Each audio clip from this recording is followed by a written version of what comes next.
Bismillahirrahmanirrahim. Assalamualaikum warahmatullahi wabarakatuh. Anak-anak, kita akan belajar bersama rangkuman materi persiapan sumatif akhir tahun PAI kelas 3 semester 2. Sebelum mulai belajar, mari berdoa terlebih dahulu. Rabbi zidni ilman warzuqni fahman. Ya Allah, tambahkanlah kepadaku ilmu pengetahuan dan kemampuan memahaminya. Rangkuman materi bab 6. Senangnya belajar hadis. Sholat berjamaah. Hadis adalah pedoman umat Islam yang kedua. Asbabul wurud artinya sebab yang melatar belakangi hadis. Hadis sholat berjamaah muncul karena peristiwa Mahjan bin Al-Adra bertamu ke Rasulullah. Sholat berjamaah lebih utama 27 derajat daripada sholat sendirian. Pesan pokok hadis sholat berjamaah. Di antaranya, A. Sebaiknya sholat dilakukan dengan berjamaah. B. Pahala sholat berjamaah dilipat gandakan 27 derajat. C. Mempelajari tata cara sholat berjamaah. D. Membangun atau menyediakan sarana ibadah untuk sholat berjamaah. Rangkuman materi bab 7. Ayo beriman kepada kitab-kitab Allah. Pengertian iman kepada kitab-kitab Allah. Iman kepada kitab-kitab Allah berarti mempercayai bahwa Allah menurunkan kitab kepada para nabinya sebagai pedoman hidup umat dari nabi tersebut. 4 kitab yaitu 1. Taurat, 2. Zabur, 3. Injil, dan yang keempat Al-Quran. Kitab-kitab Allah yang wajib diimani. 1. Kitab Taurat. Kitab Taurat diturunkan kepada Nabi Musa. Kitab Taurat berisi hukum-hukum syariat dan akidah yang berlaku saat itu. 2. Kitab Zabur. Kitab Zabur diturunkan kepada Nabi Daud. Kitab Zabur berisi peringatan, nasihat, dan beberapa hikmah. 3. Kitab Injil. Kitab Injil diturunkan kepada Nabi Isa. Kitab Injil berisi penjelasan kebenaran, ajakan tauhid, menghapus sebagian ajaran di kitab Taurat, dan kabar gembira akan datangnya Nabi terakhir, yaitu Nabi Muhammad. 4. Kitab Al-Quran. Kitab Al-Quran diturunkan kepada Nabi Muhammad. Al-Quran merupakan kitab terakhir yang diturunkan Allah untuk menghapus kitab-kitab terdahulu beserta ajarannya. Rangkuman materi bab 8. Aku senang berkalimah thayyibah. Subhanallah. Subhanallah artinya Maha Suci Allah. Subhanallah adalah pengakuan manusia akan kesucian Allah dari segala aib. Kalimat Subhanallah disebut juga kalimat tasbih. Kalimat Subhanallah diucapkan ketika 1. Seseorang takjub dan kagum akan ciptaan Allah. 2. Sebagai jawaban ketika seseorang yang berburuk sangka akan ketentuan Allah. Masya Allah. Masya Allah berarti atas kehendak Allah. Kita harus meyakini segala sesuatu bisa terjadi karena kehendak Allah. Kalimat Masya Allah diucapkan ketika 1. takjub dan kagum akan karya dan usaha seseorang. 2. Saat kita takjub akan prestasi seseorang.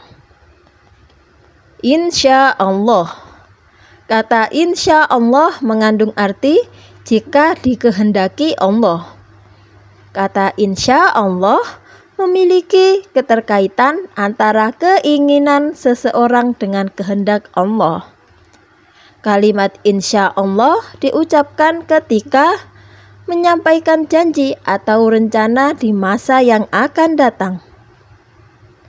Allahu Akbar.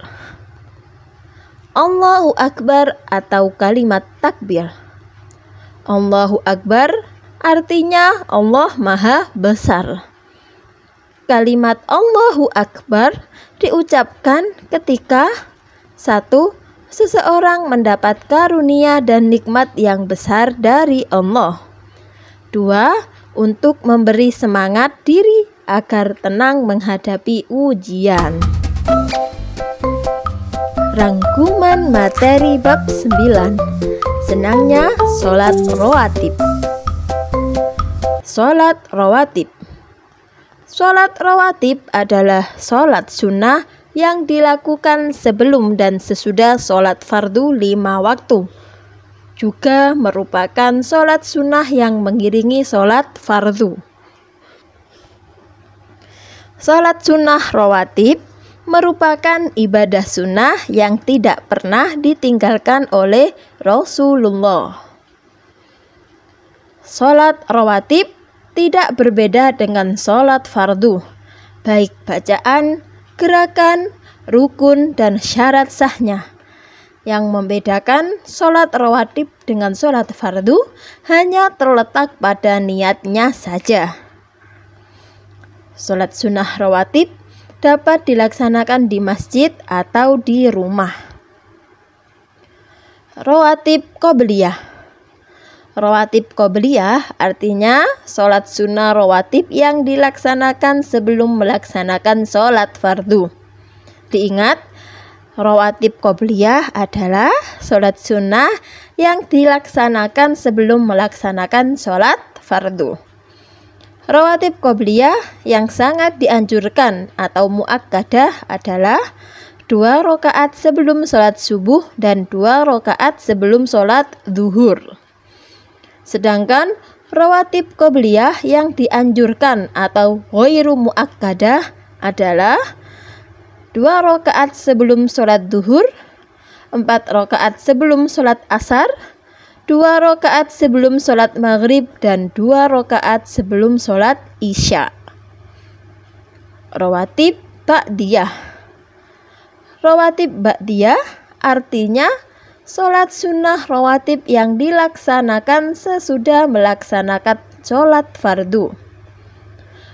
Ingat-ingat, rawatib ba'diyah artinya sholat sunnah yang dilaksanakan sesudah melaksanakan sholat fardu.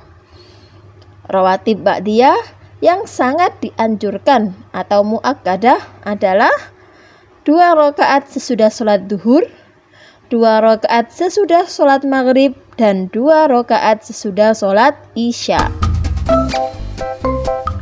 Rangkuman materi bab 10. Nabi Muhammad Rasulku. Nabi Muhammad menjadi Rasul. Nabi Muhammad menerima wahyu pertama di Gua Hira ketika berkholwat. Berkholwat itu apa? Bagus. Berkholwat artinya mengasingkan diri untuk beribadah dan bertafakur. Wahyu pertama yang diturunkan kepada Nabi Muhammad adalah Quran Surah Al-Alaq ayat 1-5. Sedangkan wahyu kedua yang diturunkan kepada Nabi Muhammad adalah Quran Surah Al-Muddatsir ayat 1-7. Nabi Muhammad menjadi Rasul. Rasulullah menjalankan dakwah dengan 2 cara, yaitu cara sembunyi-sembunyi dan cara terang-terangan. Khadijah, istri Nabi Muhammad, adalah orang yang pertama masuk Islam. Kemudian diikuti sahabat-sahabatnya seperti Abu Bakar As-Siddiq, Ali bin Abi Thalib, Zaid bin Sabit, Utsman bin Affan, dan lain-lain. Mukjizat Nabi Muhammad. Mukjizat adalah perkara luar biasa yang dilakukan oleh Allah melalui Nabi dan Rasul-Nya. Di antara mukjizat Nabi Muhammad adalah 1. Kitab suci Al-Quran. 2. Peristiwa Isra dan Mi'raj. 3. Membelah bulan menjadi 2 bagian. 4. Dengan doa, makanan dapat menjadi banyak. 5. Menyembuhkan mata Ali dan Qatadah seperti sedia kala akibat perperangan. Dan yang keenam, air mengalir dari jari jemari Nabi Muhammad. Alhamdulillah. Ilal liqa. Wassalamualaikum warahmatullahi wabarakatuh.